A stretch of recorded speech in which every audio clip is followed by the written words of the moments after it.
Hello friends, अगर आप कोई भी पर्सन से लोन ले रहे हो और अगर आप कंपनी हो और आप सोच रहे हो कि फ्यूचर में इस लोन को अगर आप कन्वर्ट कर दोगे इक्विटी शेयर में, मीन्स जिस लेंडर से आप पैसा ले रहे हो उसको आप सोच रहे हो कि फ्यूचर में आप उसको शेयर होल्डर बना दोगे अपने कंपनी का, मतलब मालिक बना दोगे अपनी कंपनी का, तो ये वीडियो आपके लिए बहुत ही ज़्यादा इंपॉर्टेंट है।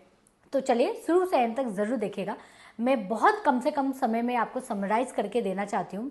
तो चलिए, सबसे पहला, अगर आप कंपनी हैं और आप किसी से लोन लेके अगर आप चाहते हैं कि फ्यूचर में कन्वर्ट कर सके, तो आपको एक चीज़ ज़रूर देखना है।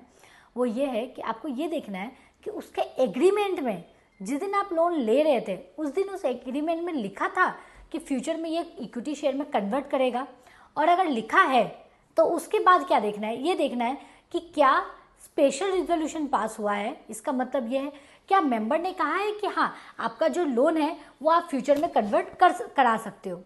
ठीक है, ये दो चीज़ आपको देखना है।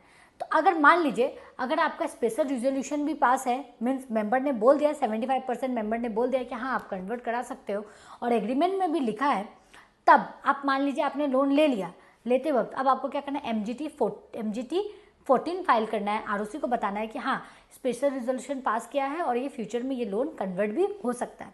अब at the time of conversion आपको क्या देखना है, at the time of conversion आपको देखना है कि डायरेक्टर लोग चेक करेंगे कि हाँ क्या इसने तभी जिस दिन लोन ले रहा था उस दिन स्पेशल रिजोल्यूशन पास किया है, और साथ ही साथ क्या इसका एग्रीमेंट में लिखा है। अगर हाँ लिखा है तो देखिएगा कि आज के दिन जिस दिन कन्वर्ट कर रहा है उस दिन क्या इसने वैल्यूएशन रिपोर्ट लिया है, मीन्स वैल्यूएशन रिपोर्ट में लिखा होगा कि आज कंपनी का क्या वैल्यूएशन है। उस हिसाब से ही कंपनी को उसको प्रोडेटा बेसिस में, रेशियो बेसिस में उसको उतना का ओनर बना दिया जाएगा।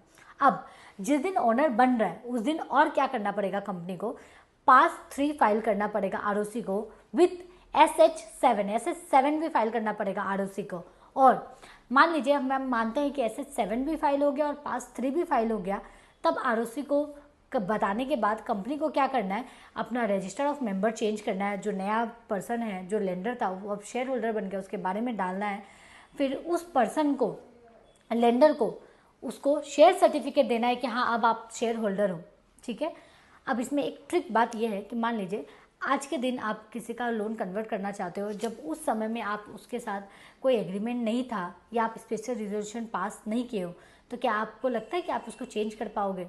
बिल्कुल भी नहीं, क्योंकि ये रेट्रोस्पेक्टिव इफेक्ट कभी नहीं दे सकता। मीन्स ये है कि आपको अगर कन्वर्ट करना है तो आपके एग्रीमेंट में होना ही होगा, और साथ ही साथ स्पेशल रिजोल्यूशन उस समय में पास होना ही होगा। आई होप ये वीडियो आपके लिए इंफॉर्मेटिव है। Please do like, share and comment. Thank you.